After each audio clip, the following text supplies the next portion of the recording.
Hey guys, tonight we're unraveling one of the oddest threads in history. You're standing in the crumbling heart of Constantinople, somewhere around the 10th century, and the breeze blowing through your window isn't just any breeze. It's from the south and according to every tailor within a dozen stone walls. That's bad news, really bad. Like, don't thread your needle or the empire might fall kind of bad. You're surrounded by a mosaic of sun-warmed rooftops, domes catching the fading gold light, and laundry lines stretching between buildings like musical strings. The air is heavy, sticky, humming with the scent of fig leaves and olive oil, cooking somewhere in the maze of alleyways. A soft rustle passes through the linen draped in the open-air stalls. And just like that, you feel it. The south wind. Hot, lazy, unsettling. It doesn't scream. It just loiters. This wind isn't a hurricane. It's not a sandstorm. It's just a gentle, wrong-feeling breeze. And you, dear listener, are about to follow it into the minds of Byzantine tailors who genuinely believed sewing under its breath might curse a garment. Or worse, ruin a wedding. You probably won't survive this. Well, not if you stitch a hem under a south wind with uneven tension. Anyway, but don't worry. We're not here to panic, just to explore, slowly, one sleepy superstition at a time. So, before you get comfortable, take a moment to like the video and subscribe, but only if you genuinely enjoy what I do here. And if you're cozy enough to whisper, let me know your location and the local time in the comments. I love seeing where you're listening from. Now, dim the lights, maybe turn on a fan for that soft background hum, and let's ease into tonight's journey together. You descend a set of creaky stone stairs into a tailor's shop the size of a generous pantry. The ceiling is low, just high enough for you to bump your head if you're tall and foolish. The walls are hung with faded fabric swatches, odd bits of embroidered velvet, and a crooked icon of Saint Nicholas, the patron saint of sailors, thieves, and apparently, nervous tailors. A man sits hunched near the window, sharpening his shears with a rhythmic scree-scree-scree that sounds like a tired grasshopper. He pauses, glances at the shutter. It's open. The breeze smells faintly of brine and warm earth. His jaw tightens. Without a word, he pulls the shutter closed. The room darkens. He mumbles something about the south wind stirring mischief again, then sets his scissors down with reverence, like they might leap up and cut something unholy on their own. The south wind, known locally as Notos, or sometimes just him, has been blamed for everything from tangled thread to political unrest. Historians still argue whether this was simple weather superstition or a complex ritual tied to spiritual beliefs. You, of course, just feel a little too warm. The breeze wasn't always seen as malicious. In Homer's epics, the south wind brings warmth and moisture. But here, now, in Byzantine Constantinople, it's got a reputation more complicated than a wedding guest list. Some say it carries illness. Others say it muddles the mind. Tailors say it ruins fabric tension, especially silk. You pick up a bolt of cloth. It's slippery, expensive stuff dyed imperial purple, the kind no one but royalty's allowed to wear. The tailor watches you like you're holding a baby made of coins. Don't open that, he warns, not unkindly. Not when it's blowing from the hippodrome side. You pause. That's oddly specific, but it turns out directions mattered. A wind from the sea might be tolerated, one that came through the ancient stadium, where riots once burned like dry parchment, was taboo. As if the wind could remember violence, you glance out through the slatted shutter below. A young apprentice is awkwardly dragging a length of wool across the courtyard. It keeps catching on stones, curling at the edges. The boy curses softly and spits, not at the cloth but over his left shoulder. An old custom, a ward, a warning. No one really knows when the belief started. Maybe it was after that one time a royal robe came apart during a coronation. Or maybe it was just a really good excuse to take the day off sewing. But the south wind's presence in the city became a signal. Slow down. Stop stitching. Don't tempt the threads. Even in the marketplace, sellers tied red string to their canopies. Not to hold the fabric, just to catch the wind. If the string blew westward, all was well. If it danced toward the city walls, close your stall. Blame it on the breeze. You walk outside and the stone under your feet is warm, sun-baked. A passing monk blesses a cart full of linen. Two women pull scarves tighter around their heads, muttering about him again. The wind, always him, never it. The gendered nature of the breeze seems oddly personal, like a bad ex-boyfriend who shows up whenever you're halfway through a project. You reach a fountain, the water catching the wind and spraying sideways. An elderly tailor sits nearby, feeding crusts to pigeons. He doesn't look at you when he speaks. "Do you feel it?" he asks. "It's in the breath. South wind's got too many stories on its back. Makes needles slip." You nod politely, unsure whether to agree or offer him a snack. He chuckles. "Had a cousin once. Sewed through a breeze like this. 3 tunics came out cursed. The bishop fainted." True story. Is it? Probably not. But the memory, or at least the belief, is stitched deep into the fabric of this city's daily rhythm. Even official tailors, the ones who worked for the imperial family, kept a weather chart near their workstations. A fringe tidbit found in an old inventory lists sewing postponed, noto strong and humid. Right next to missing thimble and too much wine. You step back into the shop as the tailor finally draws his curtains tight. His apprentice sighs in relief. The scissors remain silent. No sewing tonight. Just gossip, mending, and perhaps if the breeze dies down, a little quiet humming. But outside, the warm wind continues through the alleys, brushing stone walls and shuttered stalls, stirring up just enough discomfort to make every thread feel slightly off. You lean against the stone wall of the tailor's shop, listening to the muffled shuffle of slippers and the faint creak of benches inside. The room smells of lavender satchels stuffed in the corners, iron tools slightly rusted at the hinge, and a strangely sweet blend of beeswax and wool. The tailor is still muttering about him the south wind, and the apprentice keeps glancing toward the shutter as if half expecting a gust to barrel in and unravel the entire shelf of folded tunics. You wonder, not for the last time tonight, how a profession so grounded in needles and fabric could be so thoroughly tangled in the invisible. The thing is, in the Byzantine Empire, tailors weren't just button-stitching hobbyists. They were artisans, sometimes even small-time celebrities within their neighborhoods. They dressed officials,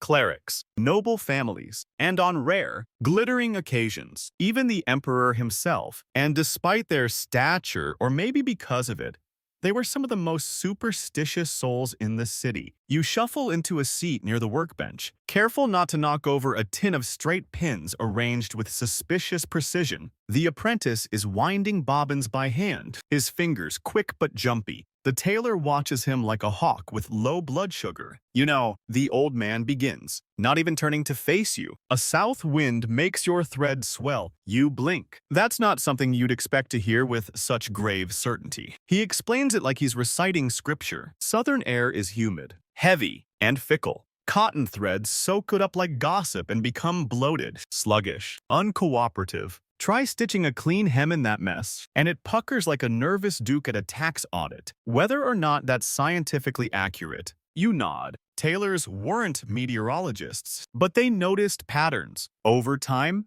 every skipped stitch or unraveling cuff seemed to happen during those sluggish afternoons when the wind blew inland from the sea, bringing heat and dampness like a clingy dinner guest who won't leave. And then there are the scissors. You spot them on the bench, massive, iron-forged, with thick finger loops and edges that look like they could cut through parchment, leather, or a deeply unfortunate toe. One blade is curved slightly, probably from a lifetime of use, or, as the tailor says under his breath, from slicing against the breath of Notos. The legend goes that tailors would listen for the wind, not just by stepping outside, but by the sound of their scissors. If the blades squeaked or groaned during a cut, it wasn't just rust or poor maintenance, it was the wind whispering through the tools. Sewing under that wind was like painting a fresco in the rain, doomed to blur. You slide your finger lightly along a bolt of blue silk, the kind used for wedding veils and church banners. It shimmers even in the dim lamplight, slippery and defiant. The apprentice notices and shakes his head. "Don't cut that today," he says quietly. "It curls in the wind. Doesn't want to lie flat." Of course it doesn't. This cloth,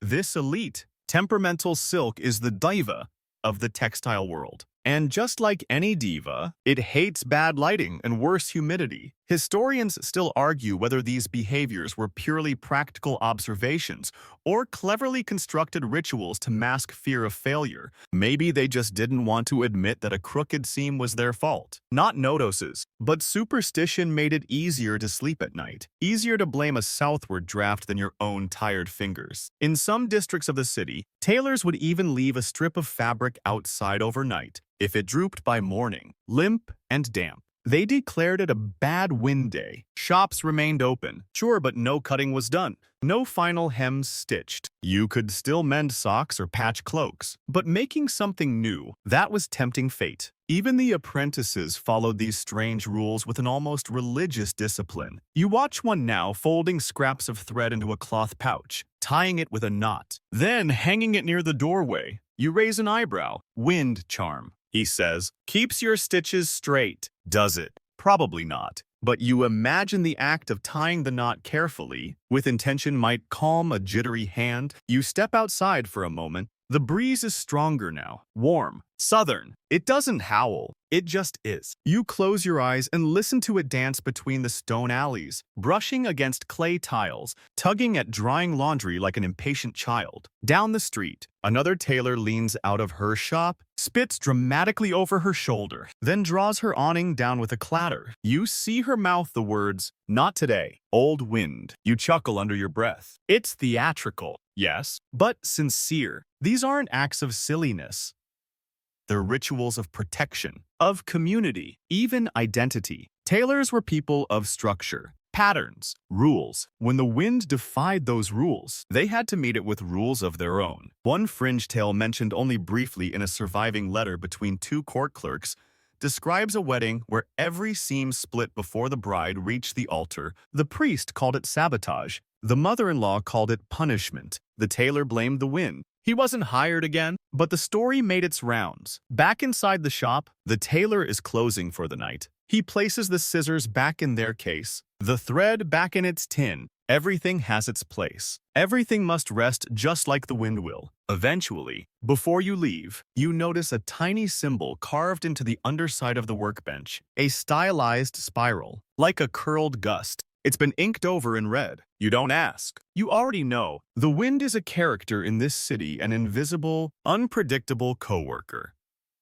No one really trusts. And for the tailors, it's more than a breeze. It's the difference between a robe fit for an emperor and a disaster stitched into history. You wake up the next morning, if you ever slept at all, still tucked somewhere within the fabric-strewn underbelly of Constantinople. The breeze hasn't changed. It's still warm, and it still creeps in like it owns the place. Your tunic sticks to your back. Outside, the same wind rustles the cypress trees and sends prayer flags fluttering along the alleyways. Inside the workshop, no one is sewing. Again, the tailor is already awake, perched near the window like a cat, eyes narrowed at the sky. His fingers twist nervously at the hem of a linen sleeve he's not supposed to be working on. You hear the apprentice muttering something about the same wind again, but quieter this time, like the breeze might be listening. You sit on a low stool and eye a stack of robes folded neatly by the back wall. Some are half-finished. A few look like they've been waiting weeks for a final stitch. One in particular, a ceremonial cloak, deep crimson, lined with fur and tiny brass weights along the bottom, seems to have its own story. You can tell by how carefully it's been avoided. The tailor glances at it and sighs. That one came apart twice. Same seam, south wind both times. Is it true? Maybe, or maybe it's just the kind of coincidence that gets embroidered into legend. Either way, no one's touching it today. As you poke around the shop, you start to notice how many different fabrics lie in limbo. Silks, linens, velvets, some bunched up as if they refuse to be folded. A few bolts have curled edges, the thread sticking out like hair in humidity. One bolt of wool smells faintly of basil, something the tailor insists he stores nearby to keep the bad luck in check. You start hearing stories. A neighbor swears her wedding dress unraveled at the hem the moment she stepped onto the church steps during a particularly dry and still afternoon until the south wind arrived. Another customer claims that a priest's sleeve fell off during a funeral procession, revealing a scandalous amount of elbow. Scandalous, of course, by 9th century monk standards. The tailor has heard it all. He even remembers a shipment of garments returned from Antioch after all the thread knots came loose in the same week.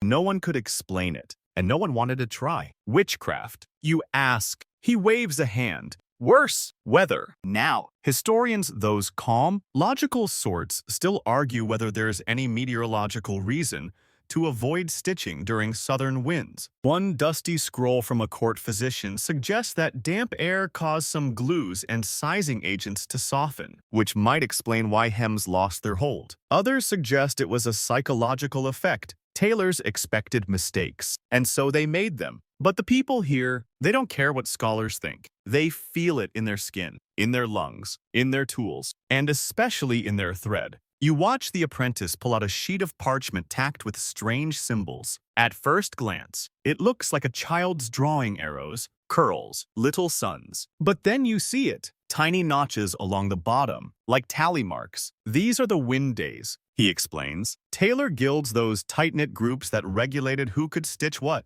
and were used to mark certain days as unsuitable for precision work. Not just feast days or saint holidays, but full-on wind warnings. In some guild houses, a black ribbon was tied on the workshop door to signal wind interference. You weren't forbidden to work, you just shouldn't. And everyone knew it. There's even a fringe tidbit in a surviving guild ledger that marks an entire week in late May with the ominous note, all needles bent. Blame notos. Still, not everyone obeyed the taboo. You find a story scratched into the wall of the workshop's back room, just faint enough to miss. But there, a stylized needle snapped in half, with the name Marta carved underneath. Marta, you ask? The apprentice winces. She stitched through a south wind twice. Left the guild after her cloak pattern came out cursed. Cursed, in this case, meaning that the finished garment produced such intense static that it shocked 2 bishops and a choir boy before being burned. You're beginning to see a pattern. Whether or not the wind truly ruins stitches, everyone believes it does, and so the myth reinforces itself. Mistakes made under a southern wind aren't just errors, they're omens. Back outside,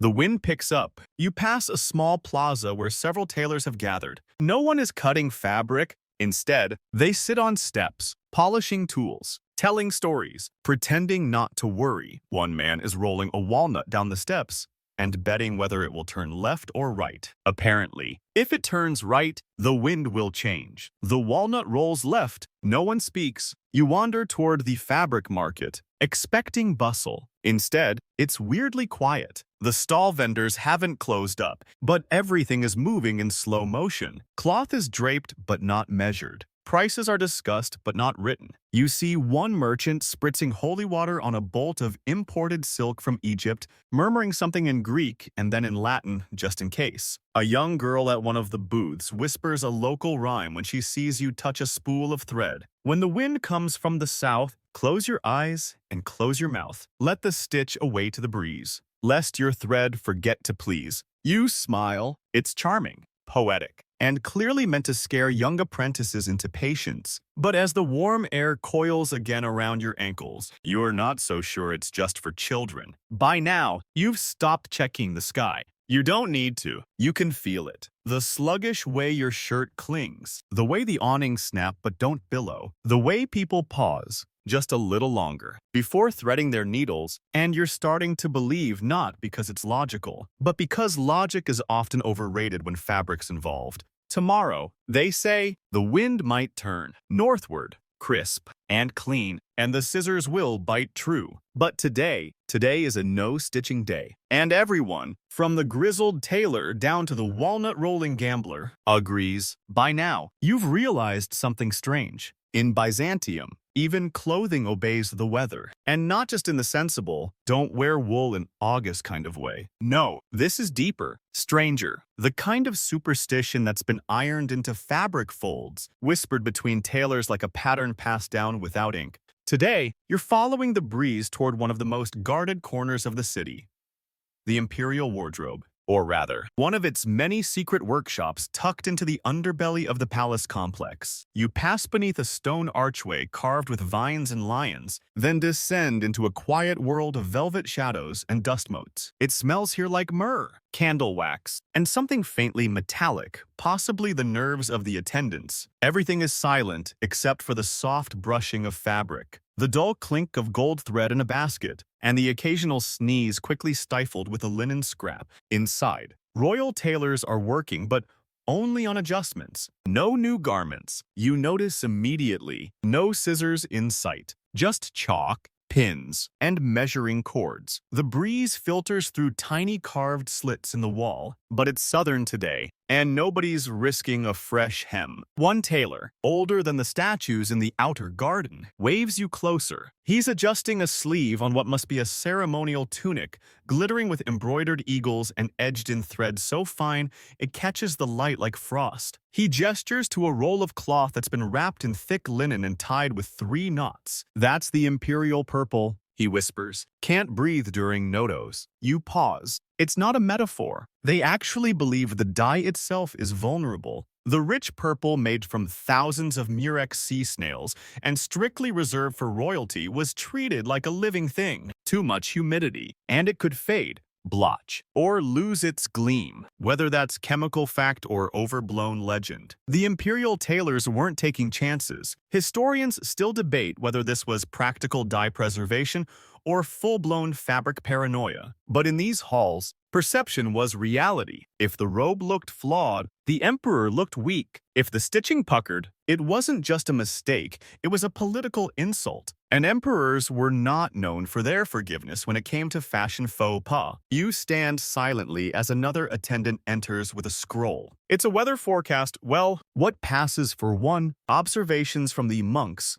at the hilltop observatory, written in looping script. Wind from the south. Air thick. Not favorable for cutting. No orders are given. No sewing resumes. You walk past a row of unfinished garments, each mounted on a headless mannequin carved from cedar wood. Some are missing sleeves. Others are paused mid-stitch, gold thread trailing like frozen lightning across a velvet front. One robe has a single, unfinished dragon stitched into the hem. You want to ask if it's unlucky to stop there, but the silence tells you not to. Instead, you examine the storage drawers, each one labeled not with fabric types, but with symbols: a small sun, a feather, a coiling wave. You ask the tailor what they mean. Seasonal assignments. He explains. Some robes are summer stitch only, others north wind safe. You're not sure whether to laugh or nod solemnly, so you do both. He pulls open a drawer marked with a single, upside-down crescent. Inside is a garment so fragile it looks like it might sigh into dust if breathed on.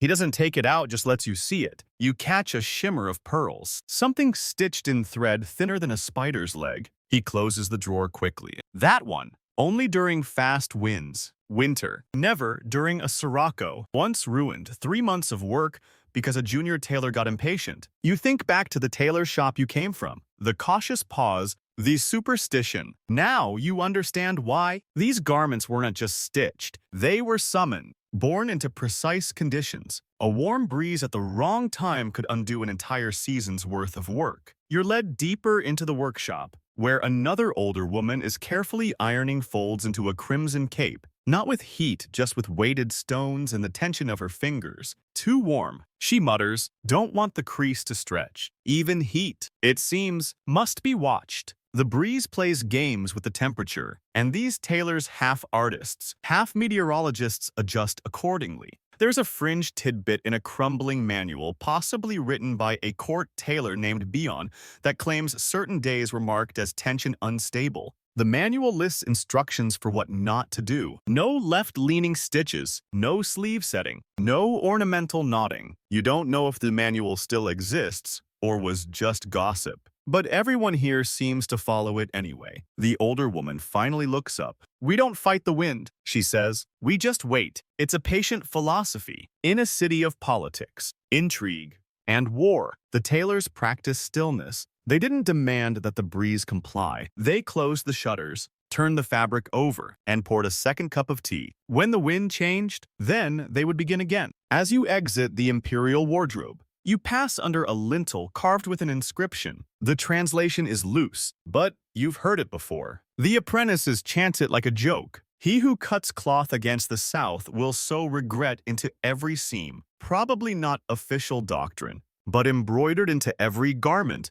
That's harder to ignore. Outside, the breeze kisses your cheek again, warm and lazy. Somewhere nearby, a bell chimes the hour. No one starts stitching. The emperor may rule Byzantium, but today, the wind makes the rules. You wander away from the palace walls as the sun leans heavy against the rooftops, dipping Constantinople in that golden hush that makes shadows long and alleys glow like brushed copper. The south wind hasn't gone anywhere. It weaves through the cypress trees and coiled alleys, stirring prayer beads on monks' belts and kicking up the occasional linen tunic left too long on the line. But the mood shifts as you step into the residential quarter. This isn't the world of imperial tailors and court protocol. These are the narrow lanes where old women mutter to themselves and candles burn for reasons never quite explained. This is where superstition stops being amusing and starts becoming personal. You pass a group of children playing with bone dice in a chalk circle. One of them stops, sniffs the air, and immediately kicks the dice into the drain. The others groan. One girl whispers something that sounds suspiciously like a charm. She waves her hand through the breeze, drawing a little spiral in the air. You're beginning to realize nobody trusts the south wind, not even the kids. A few steps later, you enter a small courtyard with a sunken fountain. The water drips slowly, echoing off worn stone. Hanging above it, almost hidden by the ivy, is a strange string of objects. Fabric scraps, a feather, a bead, and most curiously, a button carved with a face. You hear a voice behind you. That's to keep the spirits from crawling into the cloth. You turn. An old woman in layered shawls and a lopsided headdress watches you with mild suspicion, a basket of sewing tools balanced on her hip like a baby. She doesn't wait for a reply. They ride in with the wind. You know, the wandering dead, especially when it comes from the sea. They're drawn to silk. You blink. That's a sentence that deserves a pause. She nods sagely. Silk remembers. It holds shape. That's how they climb inside. There's no point asking for clarification. The idea that spirits ride the wind into garments isn't something invented for a bedtime tale.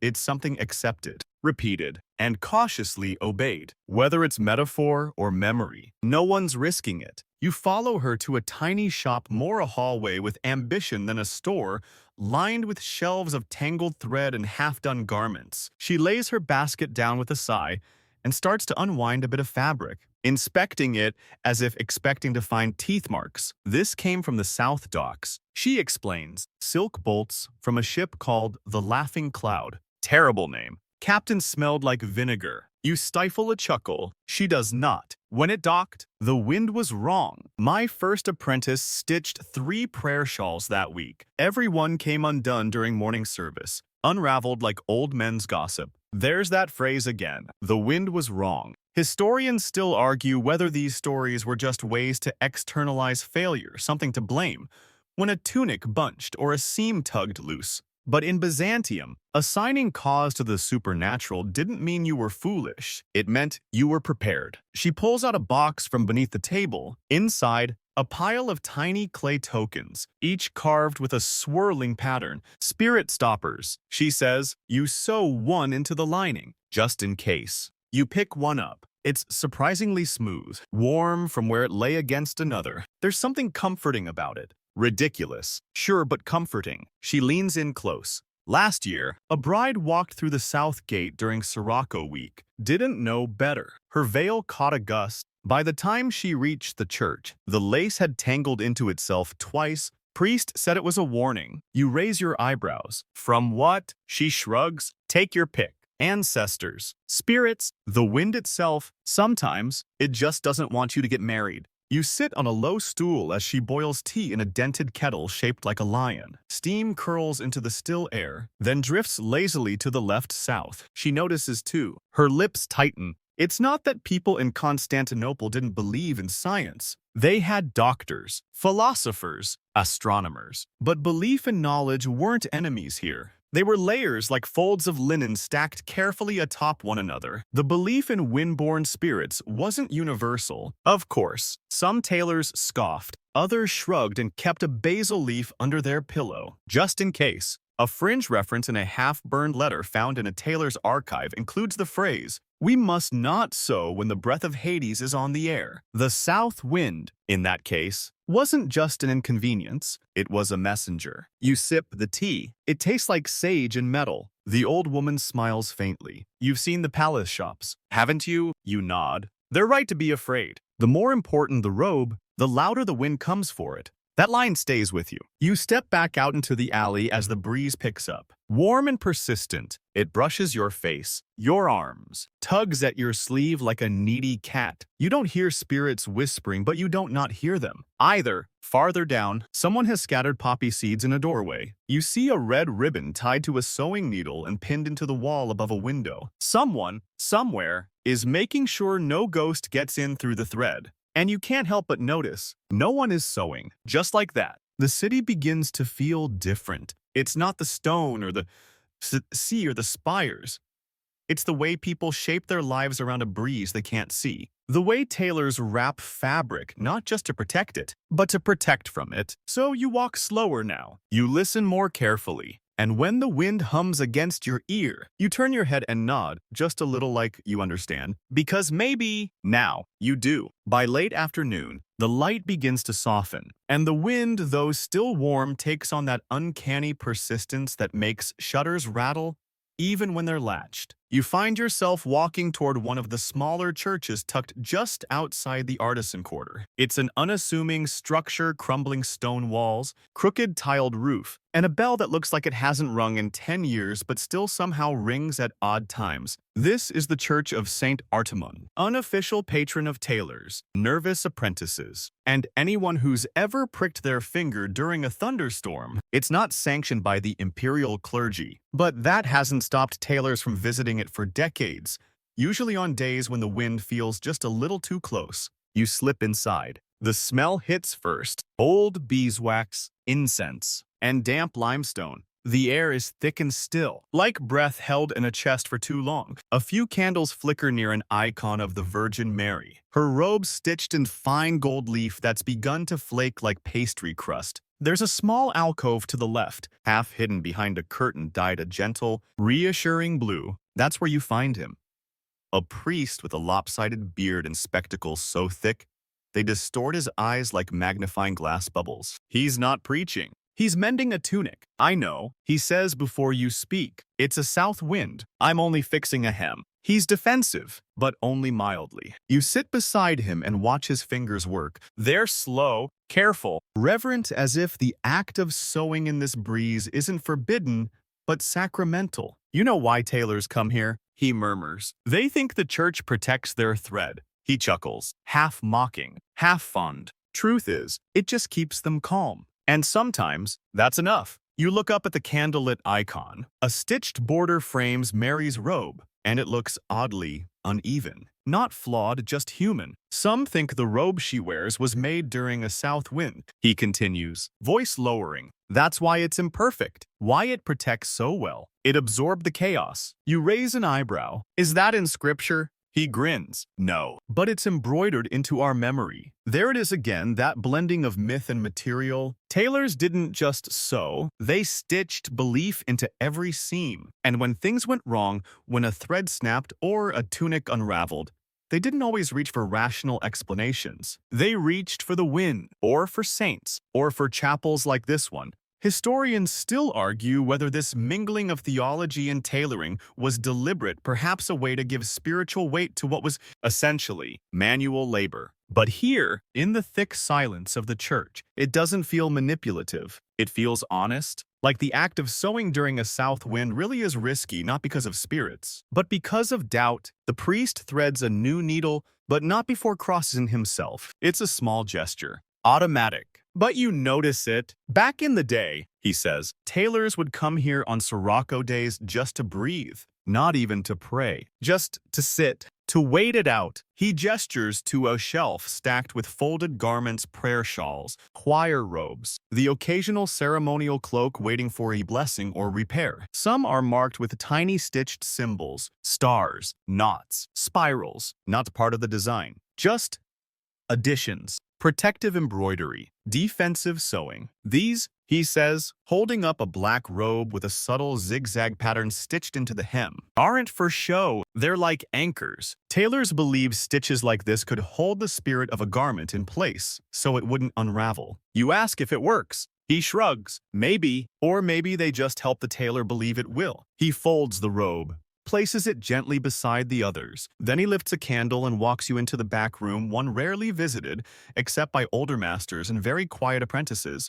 There, in the dim, sits a frame with a half-stitched tapestry. You step closer. It's unfinished, frayed along the edges, but the image is clear. A tailor hunched over his bench, scissors in one hand, the other reaching toward a ghostly wind swirling outside his window. The threads shimmer faintly, as if they never quite settled into the fabric. That was stitched during the Great Dust Week. The priest says, 7 days of south wind. They say the city stopped sewing altogether. This was the only piece attempted. It was never finished. You ask why. He smiles. They said the thread had no memory, couldn't hold shape. Every stitch forgotten the moment it was made. There's a strange poetry to that. A stitch without memory. A robe that forgets it exists. Back outside the chapel, you feel the wind again. It has a scent now, dried rosemary and hot plaster. Somewhere, someone's cooking lentils. The breeze carries every smell with it, like it's collecting a recipe for someone else's supper. You pass 2 women gossiping on a stoop. One is darning a sock, the other watching the sky. You're brave, the watcher says. The other woman shrugs. It's just a sock, not a wedding veil. Even superstition has levels. Socks are safe. Underwear, apparently, is neutral ground. But anything ceremonial, anything public should never be touched while Nodos blows through the streets. You pause beneath a carved archway and look up. The flagstones on the rooftop are fluttering, but not violently. The breeze is steady, and behind it, the city breathes. Tailors aren't fools. They know the wind won't actually curse a garment, but they've seen enough mistakes. Enough unravelings, misalignments, twisted hems, crooked sleeves to know that sometimes things go wrong. And when things go wrong, it helps to have something or someone to blame. Better the wind than yourself. You wake to the sound of thread being snapped, not dramatically, just that quiet pop of a too-tight pull. The tailor's apprentice, the one with the sunburned nose and the permanent look of mild alarm, is trying to sew despite the southern breeze. You find him at the workbench, glancing out the shuttered window every few seconds like a lookout in a heist movie gone terribly wrong. The tailor himself isn't here, probably out consulting the wind, or pretending to shop for dried figs while he scowls at the sky. Either way, the apprentice has been left alone with a hem that refuses to cooperate, trying to finish this cuff. He mutters, holding up what may or may not be a sleeve. She needs it for a funeral, but the thread's acting like it's drunk. You sit down across from him. The thread does look off. It curls instead of lying straight, catches on nothing, and twists with a kind of theatrical defiance, usually reserved for bored cats. You almost expect it to hiss. The apprentice leans in and whispers, I tied a knot in the spool. My cousin says it traps the bad energy. You raise an eyebrow. She swears by it. He adds, also spits before she threads the needle. But I skipped that part. It's not just him. All over the city, tailors have their own little rituals for sewing during forbidden weather. Some wear specific belts. Others whisper a phrase before each cut. Let the cloth remember. There's one particularly odd tradition where a tailor will trace a circle on the ground with the butt of their scissors before threading a needle. These aren't sanctioned rules. They're guild folklore, handed down from master to apprentice like half-remembered recipes for how to cook when the fire's moody. Historians still debate how much of this was truly believed, and how much was a kind of occupational theater, a shared superstition that helped build camaraderie, or maybe just distracted from the chaos. Still, you can't ignore the pattern. You peek into the tailor's supply drawer and find an entire pouch labeled emergency thread. It's wrapped 3 times in waxed cloth and smells faintly of clove and lemon balm. The apprentice sees you sniffing it. That's wind thread, he says, pre-cut during the last northern wind. For days like this, you're impressed. This is a man preparing for sewing like it's siege warfare. You pull up a chair as he tries again, this time using the blessed spools. The stitches seem to cooperate, not perfectly, but better. Whether it's the thread or just confidence is beside the point. Tailors don't always need miracles. Sometimes they just need a story. There's a fringe practice you remember hearing about in the marketplace earlier. A technique where tailors would bury their needles in salt overnight to reset them. Supposedly, the salt drains the memory of the south wind. You can't help but imagine a grumpy needle waking up like, "What wind? Never heard of it. Let's make some trousers." The apprentice keeps stitching, slowly, carefully, and you notice something else, a tiny amulet tucked into the fold of his belt. It's nothing grand, just a bit of copper wire looped around a seed, but it's there, hidden, protective. You ask about it. "My master gave it to me before I stitched my first neckline," he says. Said it's from his master. Keeps the wind out of your thread. You don't press. He clearly believes it, and even if he doesn't, it helps. Outside, a group of tailors gathers in the alley, not working, just talking. You hear laughter, a story about a tunic that unraveled during a Senate meeting, a joke about a wind so foul it turned a cloak inside out before the first button was sewn. They're not afraid of the wind, not really, but they respect it, like a temperamental neighbor who throws parties at odd hours annoying, but also a kind of mythic presence in the neighborhood. One of them, a middle-aged woman with thick braids and a voice like gravel soaked in wine, is tying knots in her thread before she even starts measuring. Knots confuse the wind, she explains with a shrug.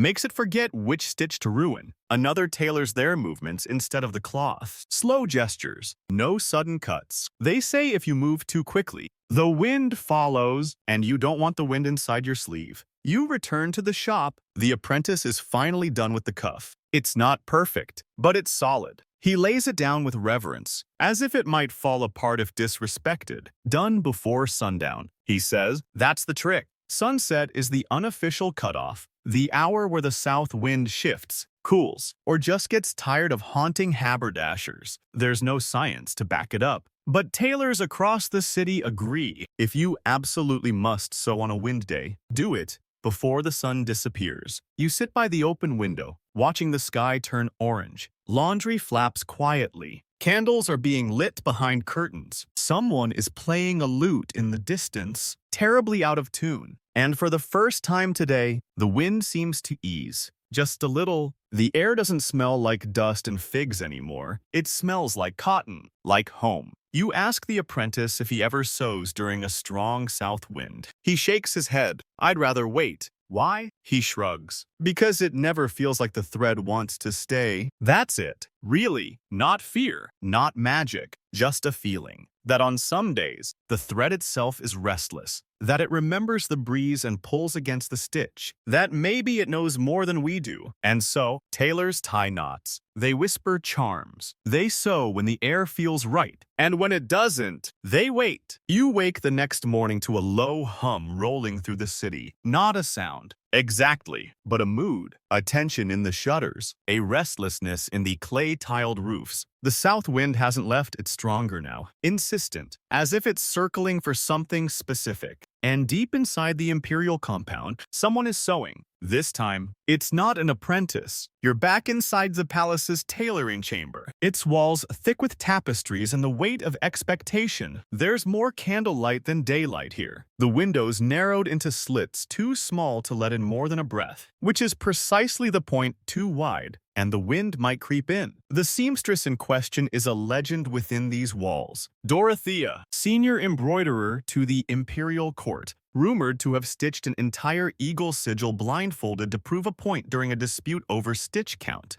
You watch her now, perched like a hawk, golden thread coiled beside her like sunlight caught in yarn. She pauses. The wind presses faintly through the shutters, and then, without looking up, she places her needle down. He's here, she says softly. By he, of course, she means Notos. The wind has become a character in this room, a known adversary. The cloth, she insists, will not behave under his breath. You can see it already the way the silk twists ever so slightly, refusing to lie flat. But the deadline once of the assistants begins. Dorothea cuts them off with a single glance. If I stitch that hem during this wind, she says, the Empress's cloak will drag like a curse. You believe her. Everyone in the room does. Even the court astrologer, who just happened to be visiting, is nodding thoughtfully while pretending to examine a chart that may or may not have been drawn last week. This is one of those days where myth and protocol collide, because while tailors may avoid sewing during the south wind, court schedules do not. The Empress wants her cloak by week's end. She will not be told to wait on weather, but Dorothea won't risk it. So, instead, they stall. The assistants begin to rearrange fabric bolts. A clerk volunteers to recheck the pattern specifications. Someone else is dispatched to fetch the senior dye consultant again. Everyone is suddenly very busy doing nothing at all. You marvel at the choreography of the stall. It's a fringe skill of every experienced Byzantine tailor, the art of appearing industrious while silently rebelling against atmospheric injustice. The court astrologer eventually speaks. There may be a break around mid-morning tomorrow, he says, pointing to a chart where little star symbols have been arranged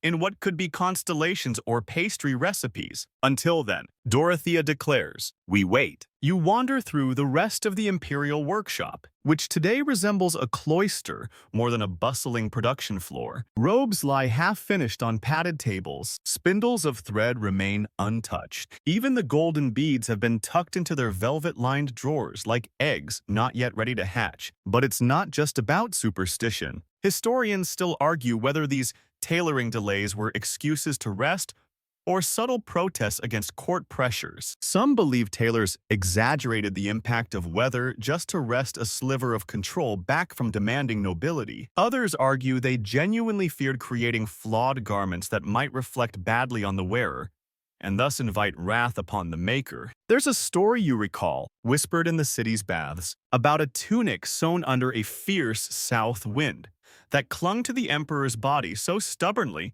that priests took it as a sign of divine punishment. The tailor, though not executed, was reassigned to sock-mending duty for 5 years, a soft exile. He never stitched another robe again. You glance at Dorothea's tools. They're immaculate needles sorted by length, scissors laid in silk, chalk sticks cut like gemstones. These aren't tools of a hobby. They are weapons of status. And she refuses to dull them against cursed weather. A page arrives mid-afternoon with a message. The Empress herself wants an update. Dorothea, without missing a beat, sends back a simple reply, thread alignment under review. It sounds formal, reasonable, but you hear the subtext. We're not sewing during this nonsense. Your Radiant Majesty. Outside the chamber, you overhear 2 junior attendants whispering. She once sewed a bishop's stole backward just to prove a point. One says, she did it during a dry north wind though. The other replies, didn't count? They both nod solemnly, even defiance. It seems, has proper meteorological conditions. You spend the rest of the afternoon observing not the act of sewing, but the refusal to sew. There's an odd power in it, a soft resistance. Tailors here aren't idle, they're cautious, intentional. They understand what non-tailors forget. Stitching isn't just muscle memory. It's a conversation between cloth and air. And when the air is wrong, nothing you do will come out right. You return to the cloak. It waits patiently on the table, its lining half-pinned, the gold fringe unstitched. It looks majestic, but unfinished. A queen in curlers. The fabric shifts gently as the wind sneaks through a shutter gap. You swear the thread flinches. Dorothea returns, brushes a speck of dust from the hem, and sighs. It's not the wind, she says, almost to herself. It's what the wind reminds us of, that nothing we make is ever truly permanent. And with that, she walks away. You stay a moment longer, watching the thread glint under candlelight. Tomorrow, the wind might change. The stitch might hold. The cloak might finally breathe the way it's meant to. But for today, the scissors remain closed. By dawn, the city's air is heavy with waiting. The south wind hasn't relented. It lingers like an uninvited guest at a feast, humming softly through stone archways, slipping beneath doors, and wrapping itself around clotheslines with smug persistence. And yet, tucked away in a narrow side street not far from the meat market, you're about to discover something different, a secret society of sorts, hidden behind fabric and formality. the Tailor Guild Hall. The guild isn't what you expect. It's not lavish. It's functional. The building blends into the city's architecture like a chameleon made of limestone and salt. Inside, the air is dry, the floors scrubbed, the walls lined with wooden cubbies and scrolls bound in red twine. There's a distinct scent of candle soot and pressed wool, with just a trace of cloves. Somebody's cheap attempt at air purification. Probably. The guild is quiet, almost reverent. The few tailors present move like monks in a library, speaking only in hushed tones. You've walked into something sacred, or maybe just strictly scheduled. One man, stooped with age and shaped like a question mark, nods at you and waves you over to a table near the wall. He unrolls a logbook with great care. Vellum pages marked with ink so fine it looks stitched rather than written. The entries span decades, maybe centuries, and there it is, a column labeled Wind Code. Tiny symbols run down the margin. Simple strokes and loops that correspond to weather patterns. Some are easy to decode. A downward curve with a dot. South wind, a/ through it. Sewing suspended. A tiny X, absolute prohibition. A small, stylized needle. Permitted, but with caution. The tailors who ran this guild didn't just operate under superstition. They recorded it. They organized it. They codified their fears and made them part of the rulebook. Every master stitcher kept one of these, the old man mutters, running a calloused finger over the ink. You didn't sew on certain days, not if you wanted to keep your membership. You lean in. Some entries include detailed notes. May 12th. Full south wind. Thread swelled. Hem on bishop's robe misaligned by 2 finger widths. Repaired under north breeze. Held true. Or August 2nd. Attempted embroidery under sirocco. Gold thread refused to bind. Unraveled mid-stitch. Blame assigned to Notos. Apprentice fined 2 denarii for disobedience. Wait! Fined? He nods. Rules are rules. Historians still argue whether these guild restrictions were enforced out of genuine belief, or just a clever way to ensure high standards. Maybe both. After all, blaming the weather is a lot more diplomatic than telling the bishop he's got crooked shoulders. But the tailors didn't stop there. You follow the old man into a back chamber, where more scrolls and charts are stored, some stitched into parchment sleeves like ceremonial robes. These are the wind calendars, every month laid out, with careful annotations marking wind days, soft needle hours, and cutting permissible only with senior oversight. One chart from a particularly volatile spring notes 8 consecutive days of no new garments. The comments scribbled in the margins read like a slow descent into madness. Still waiting. Wind won't die. Thread coils in protest. Tried silk. Denied. Buttons. Only buttons today. There's a joke in here somewhere, but no one's laughing. The guild even developed a system of visual markers. If a tailor's shop displayed a small painted needle above the door tilted to the left, it meant full services were suspended due to wind interference. If the needle pointed straight up, business as usual. And if the needle was crossed with a thread loop, you were welcome to purchase cloth, but not commission anything new. You walk past a cabinet of tools, all impeccably arranged. Every tailor who entered this guild had to pass a series of silent tests, not just with their hands, but with their ability to read the wind, to sense tension in the room and the air. It wasn't enough to be skillful. You had to be respectful, mindful, superstitious, if only in public. There's a framed piece of embroidery hung above the logbooks. At first glance, it looks decorative, a border of vines and stars surrounding the guild's name. But closer inspection reveals something odd. Hidden among the motifs are tiny, repeating curls, the wind symbol. Some of them are stitched backward. You ask the old man why. Confusion.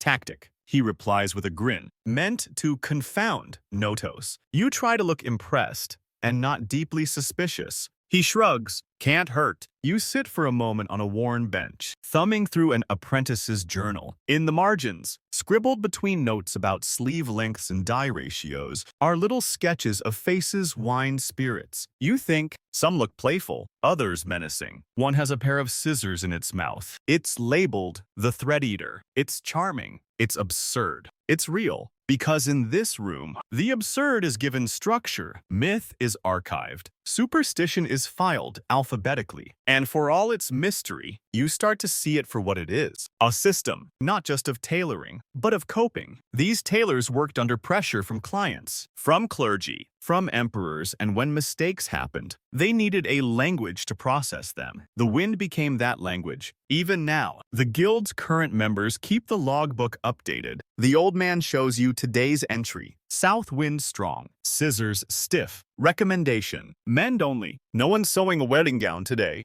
Back outside, you notice something for the first time, subtle, nearly invisible. A small mark carved into the doorframe of each shop, the wind code symbol. Some have been scratched out and replaced. Others are faded with age, but they're all there. The tailors of Constantinople don't ignore the wind. They build their lives around it. And while the rest of the city bustles without pause, here, behind cloth-covered walls and thread-strewn benches, time bends to the breeze. You find yourself drifting toward the harbor now, where the city's pulse is louder, saltier, messier, a bit more chaotic than the tidy world of workshop windows and thread-filled drawers. Here, the wind is stronger, less filtered by alleyways or tucked-in courtyards. It barrels in from the open sea, dragging the smells of fish, tie, and 1,000 miles of distant stories. And, of course, it drags fabric with it. The dockside cloth market, a loosely organized sprawl of tents and shouting merchants, is supposed to be bustling. But today, there's an edge to the noise. A few vendors are arguing about something, not prices or taxes, but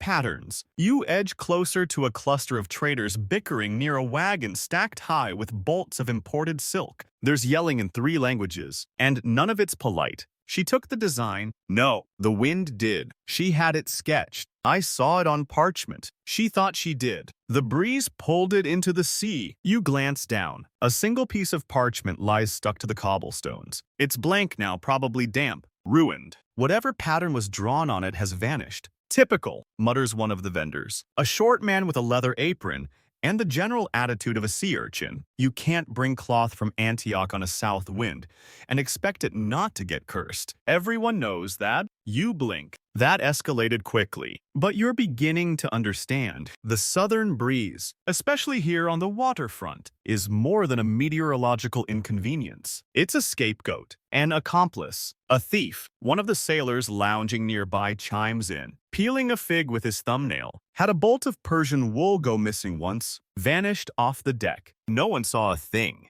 He smirks. Nodos is a hungry one. You walk through the stalls, past displays of linen tunics, felted hats. Tassels dyed every hue of sunset. But today, the sellers are distracted. Many have tied their cloth down with extra rope. A few have removed the most expensive fabrics altogether. One merchant, hunched beneath a crooked awning, is selling only buttons and pins. Safe inventory, he explains. Nothing to unravel. You nod. Makes sense. As you move deeper into the market, you pass a tent marked with faded lettering. Imported designs from the East. Inside is a woman with sharp eyes and a voice like dry thread pulling through canvas. They say the wind steals patterns. She tells you as she rolls up a bolt of damask, but it's not true. People steal patterns. The wind just hides them. You ask what she means. She shrugs. Tailors from Alexandria, Antioch, Rhodes. They all carry drawings. You know, stitched ideas. Sometimes they don't make it to market. Sometimes those sketches vanish before we ever see them. She leans closer. And sometimes they show up again, on a different robe, sewn by someone who swears it came to them in a dream. It's a whispery idea, half folklore, half piracy, that the south wind doesn't just ruin cloth, it transfers knowledge. Carries designs from mind to mind. Inspiration stolen from one city and deposited in another. Historians, as usual, are divided. Some believe pattern theft was rampant along the Silk Road, and the idea of the wind acting as courier was just a poetic cover story. Others point to recurring motifs in Byzantine and Persian garments and wonder if the wind, metaphorically speaking, really did carry designs across empires. One scroll from a monastery near the Black Sea describes a vision received by a young novice who later embroidered a scene eerily similar to one on a robe that had been lost in a storm 2 years earlier. Coincidence? Probably. But the south wind gets blamed anyway. Back in the harbor, a ship is unloading crates. The wind kicks up, snapping an unsecured fabric roll off the stack. It unfurls midair, an explosion of crimson and gold before it smacks wetly into a barrel and crumples to the ground. Everyone freezes. A woman from the crowd hurries over, gathers it up, and kisses the edge of the cloth. Still whole, she sighs. No spirits took it. You don't even flinch anymore. You notice other merchants with their own wind rituals. One sprinkles salt in a wide circle around his cart. Another hangs small bells from the edge of his canopy, not to signal customers, but to keep the breeze honest. Whatever that means. And then you hear it, a distant shout. Not angry, excited. You follow the sound to a small gathering near a merchant stall, where a man is unrolling a bolt of silk embroidered with a breathtaking pattern spirals, waves, birds mid-flight. It's like a poem made of thread. That design, someone whispers, I've seen that before. It was lost 2 summers ago, vanished off a caravan in Anatolia. The merchant just shrugs. Came to me in a dream, he says. Everyone nods. No one pushes further. The wind dances through the market like it owns the place, pulling at corners, lifting veils, sneaking between the layers of skirts and tunics. It's playful, petty, maybe even poetic, and no one trusts it. You take one last look at the cloth wagons. More than a few are already packing up. The sun's still high, but the tailors know what's coming. They'll be blamed for every frayed cuff and missed buttonhole this week. They'll lose sleep over thread that curls, fabric that shrinks, patterns that refuse to align. And all of it, every bit will be blamed on the breeze. Maybe that's foolish. Or maybe, just maybe, there's truth in it. Not in the physics, but in the feeling. Because in a trade built on precision, on perfect tension, the smallest ripple of air can ruin everything. And here on the docks, the wind is always watching. It's the sort of day tailor apprentices dream about.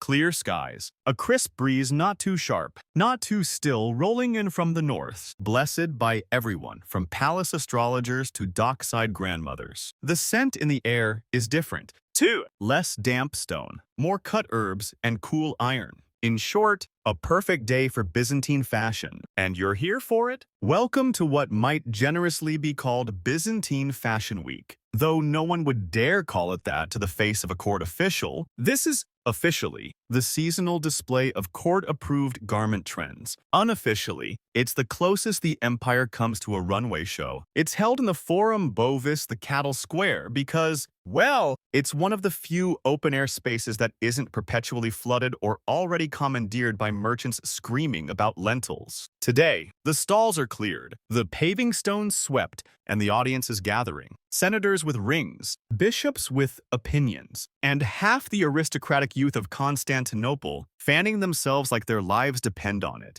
You take a seat near the back, technically just a stone ledge, but the view is decent. The breeze is cooperative. And the tailors, they're buzzing like bees who've overdosed on honey and deadlines. The guild has set up a shaded pavilion. Inside, robe bearers flutter about adjusting hems, fluffing cloaks, straightening ornamental sashes that never sit quite right. Every movement is measured, graceful, and entirely fueled by panic. You overhear a guild steward muttering to himself, "No south wind, no warped seams, no south wind, no warped seams." It's almost a prayer, and there's good reason for it. 2 years ago, they held this same event under a mild sirocco. Half the garments billowed out of control. One model fainted from overheating in her ceremonial cape. And the emperor's nephew tripped on a twisted hem and insulted half the audience on his way down. The guild still hasn't lived that down. But today, everything might go right. The first model steps out. A young man wrapped in a cobalt tunic embroidered with golden thread that sparkles like morning dew. The robe catches the light perfectly, draping with a smug elegance that says, "Yes, this fabric was woven during a north wind. Ask me how I know." The audience murmurs in appreciation. The tailors exhale collectively. You notice something interesting. Each garment in today's presentation has a small tag stitched just beneath the hem, not visible unless you know where to look. It's a symbol, a wind rune. The Tailoring Guild has marked every robe with the atmospheric condition under which it was made. It's not just branding, it's reputation management. You imagine the meeting where that decision was made. What if someone blames us for a warped sleeve? Then we point to the tag and say, "Wasn't our fault. It was Notos."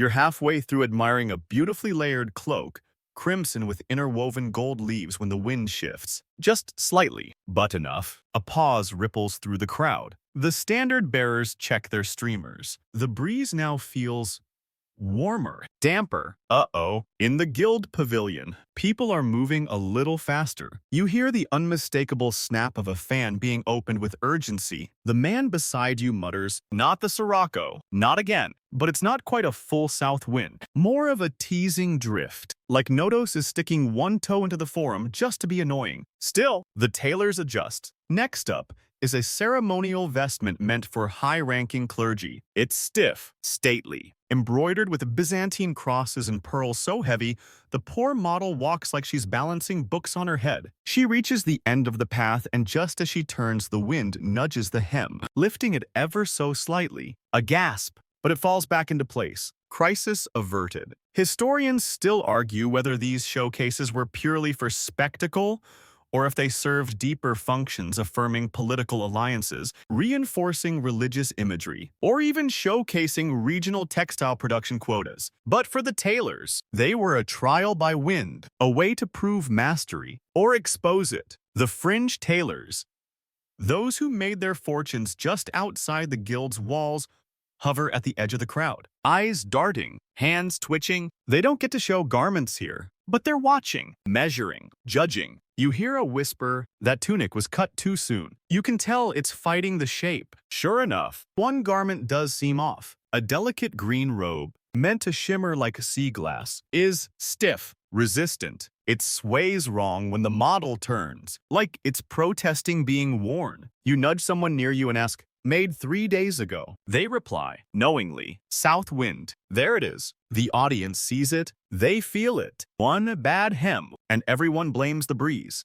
The tailors know it too. You can see it in their posture how one of them slumps just slightly as the robe makes its way back behind the curtains. No yelling, no blaming, just a shared look of understanding. We should have waited. The cloth wasn't ready. But then comes the finale, a masterwork. A robe so complex, it moves like a whisper over water-dyed deep indigo, stitched with silver thread that reflects the sun in thin, moving lines like fish scales. The model walks slowly. The wind lifts the hem at just the right moment. The crowd sighs audibly. It's perfect. You catch a glimpse of the symbol at the base of the robe, a clean vertical stroke with a crossbar. North wind. Applause breaks out, tentative at first, then growing. The tailors emerge, heads held high, robes swaying with precision-engineered grace. No one cheers for them directly. That wouldn't be proper. But they know they survived the breeze. And more importantly, they made it look intentional. You walk away from the forum as the breeze rises again, warm and lazy, dragging petals and paper wrappers through the marble columns. The models disappear. The robes are packed away, but the wind stays, as always, watching, waiting, plotting its next hemline. The next morning greets you with the subtle tension of a city holding its breath. There's no sun. Just a pale smudge of light filtered through thick, slow-moving clouds. And the wind, it's back. Not violent, not loud, just wrong. The kind of wind that doesn't ruffle flags so much as slink between window panes, rearrange laundry without permission, and carry voices just a little too clearly across courtyards. And today, someone's been accused. You follow the murmur of a crowd toward the tailor's district. Not the palace workshop this time, nor the guild hall, but a narrow, crooked street where common tailors, honest stitchers with dusty hands and aching backs set up shop in crooked buildings with names like the Golden Seam and St. Spindle's Mercy. At the corner of it all is a long bench, and on that bench sits a man who looks as though he hasn't slept since the iconoclast controversy. His robe is modest, his scissors dull, and his expression somewhere between guilty and utterly bewildered. A crowd has gathered, not angry, not shouting, but disapproving, sharpening their silence into a blade. The accusation, a wedding tunic, crooked stitching, uneven sleeves, one buttonhole mysteriously sewn shut. The bride wept. The mother wept louder. The bishop muttered something about divine warnings and left the ceremony before the bread was even broken. And the tailor, he claims it was the wind. The court, such as it is, convenes, under the faded awning of a fruit vendor who has already tripled his prices for anyone lingering too long. A senior member of the guild has arrived. So has the priest from St. Artemon's, still holding his prayer beads like they double as nunchucks. The questions begin. Did you cut the fabric on the 18th? Yes. Was the south wind blowing? He hesitates. A little. A groan ripples through the crowd. The priest closes his eyes like he's trying not to judge, but his entire posture says I told you so. One of the guild members pulls out a folded parchment, the logbook, 18th marked, Notos, full strength by noon. The tailor shrinks. Now, to be fair, historians would likely call this excessive. Surely, a bit of misalignment can't be blamed entirely on a warm breeze, but in this city, tailors are held to the kind of standards usually reserved for tightrope walkers and royal chefs. The garment didn't just fail, it embarrassed someone. That's worse. You watch as the accused explains haltingly that the bride's family moved the wedding unexpectedly, that he only had 2 days to finish the tunic, that the wind came earlier than expected, that he had to sew, should have stopped at the hem. Someone whispers, you can always finish the collar in the morning. But the thread was blessed. He says, a bit too loudly, I used lavender oil. I lit the basil bundle. A few tailors nod. Grudgingly, the effort was there. But effort, as every exhausted seamstress in the city knows, is no match for weather. At one point, the bishop arrives. Not the bishop, but a bishop, wrapped in more layers than necessary for a humid morning. He inspects the garment himself, frowns, unfolds the sleeve. This thread is knotted 3 times. That's not part of the design. Another sigh. Knots, as you've learned, are a tricky business. They can be protective charms or signs of panic. In this case, the knots weren't intentional. They were desperate, defensive, a tailor trying to ward off Notos mid-stitch, hoping ritual might outpace atmosphere. There's a fringe tale, buried in the back of a minor ecclesiastical scroll, about a tailor who once blamed the south wind for making him invert an entire monastic robe lining on the outside. Pockets stitched shut. The court ruled that Notos had indeed interfered with divine intention. He was fined a single fig. Today's tailor won't be so lucky. The verdict: no fine, no flogging, just reputation damage. He's been told to unpick the entire tunic and start over when the wind changes. Until then, he's to take no new orders. Guild probation, social purgatory. The crowd disperses slowly, like smoke from a damp fire. You linger behind, watching him fold the ruined tunic back into a cloth bundle.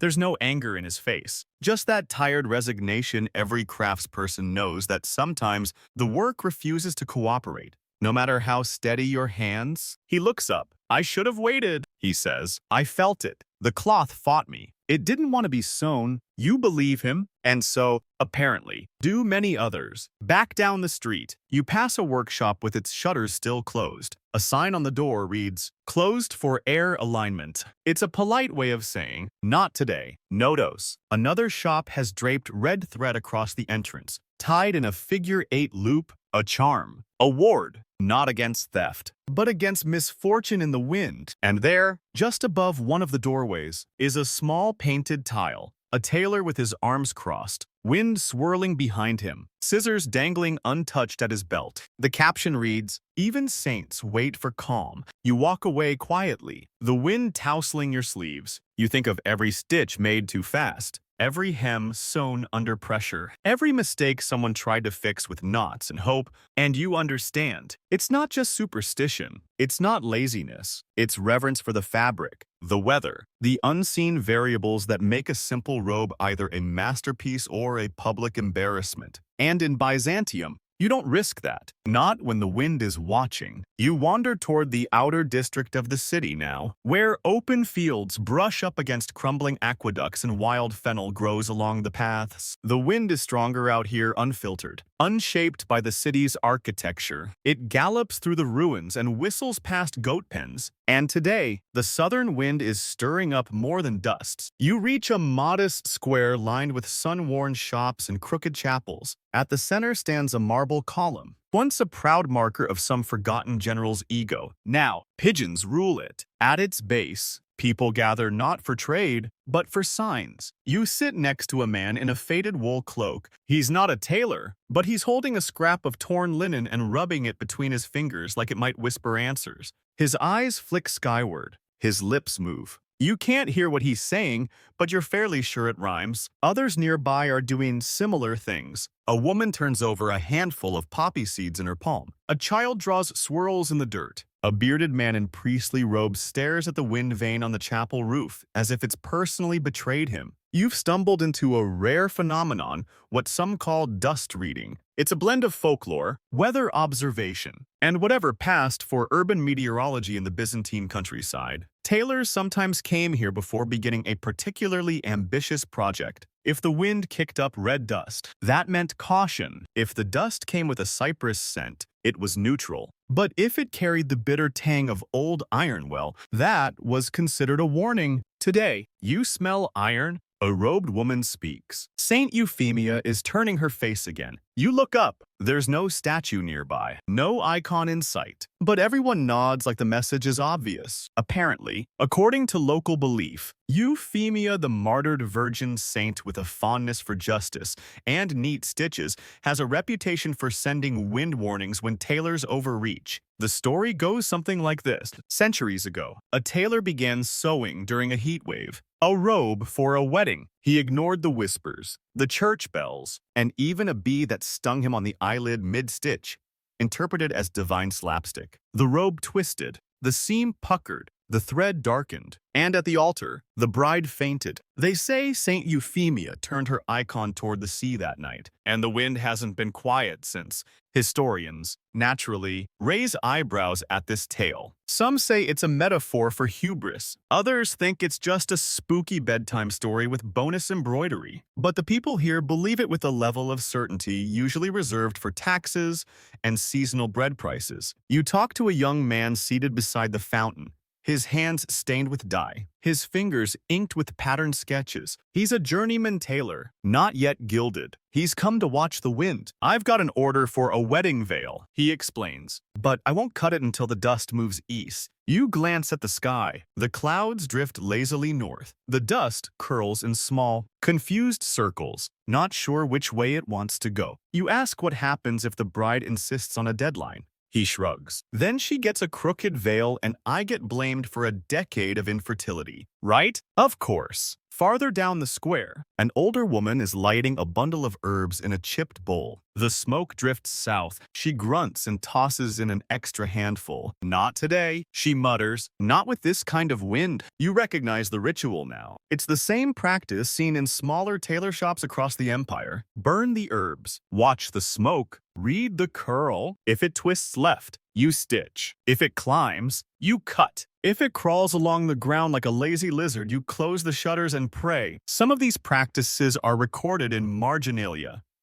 tiny scribbles in pattern books or ledgers. One note reads, June 4th, smoke ran cold. 2 needles bent, veil postponed. Another simply says, wind sour. Stopped cutting. One fringe tidbit mentions tailors who'd consult with wind readers before sewing ceremonial garments. A kind of tailor meteorologist hybrid. They'd watch the air for signs, taste the humidity, and sometimes whisper to bolts of cloth like horse trainers calming a jittery steed. You can't help but laugh softly at the thought grown men cooing to linen like it's a skittish duck. But then again, today, no one is sewing out here. No one even looks at a needle without glancing skyward first. And then, the dust kicks up. It's sudden one strong gust, swirling from the south, dragging dry earth and the scent of old stone across the square. Candles flicker. The dyed cloths hanging from the chapel eaves snap once, then go still. The woman with the herbs spits on the ground. Too late, she says. It's a warning now. You follow the crowd's gaze toward a tiny tailor stall near the edge of the square. The curtain has been drawn aside. A figure stands inside, hand poised with a needle over a piece of crimson silk. Someone whispers, "Don't!" The tailor pauses. The wind moans through the columns like a distant horn. The dust swirls again, and remarkably, he puts the needle down. The crowd exhales. One man claps. Another murmurs, "He'll get a clean hem tomorrow." You leave the square quietly, the wind tugging at your sleeves. It's strange. You think, no formal decree, no imperial law. And yet, this force, the wind, the dust, the idea of Euphemia turning her icon away,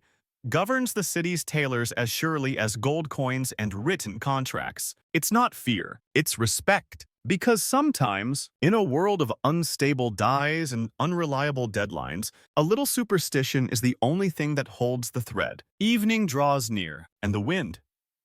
Oh, that wind shows no signs of tiring. It's softened some, but only in the way a wolf lowers its growl before pouncing again. You find yourself walking the long, curved edge of Constantinople's seawall, where the light from scattered lanterns flickers across the Bosporus, and the scent of brine rides on every breath. Here, far from the guild halls and dusty marketplaces, you find something unexpected. Tailors still working, but they're older, slower. They sit in doorways and under overhangs, their hands moving without rush or panic, like they've long since made peace with the wind and its moods. No charts, no rituals, just muscle memory and quiet defiance. One of them, an elderly man with skin like weathered leather and a laugh that sounds like spilled gravel grins when you approach. Looking for someone afraid of Notos, he asks, threading a needle with surprising precision. You're in the wrong quarter. You watch as he pulls the thread through a length of linen with the patience of a man who's outlived empires. No knots, no charms, no hesitation. Not worried about the wind, you ask. He chuckles. Of course I am. That's why I stitch slow. You settle beside him on a stone bench. The sea murmurs just below, and every so often, the wind picks up and ruffles the edge of his cloth like it's testing him. He doesn't flinch. There was a time, he says, when I'd shut everything the moment the shutters rattled, ran for the basil, tied every spool in red thread. But age teaches you this. The wind doesn't care if you're careful.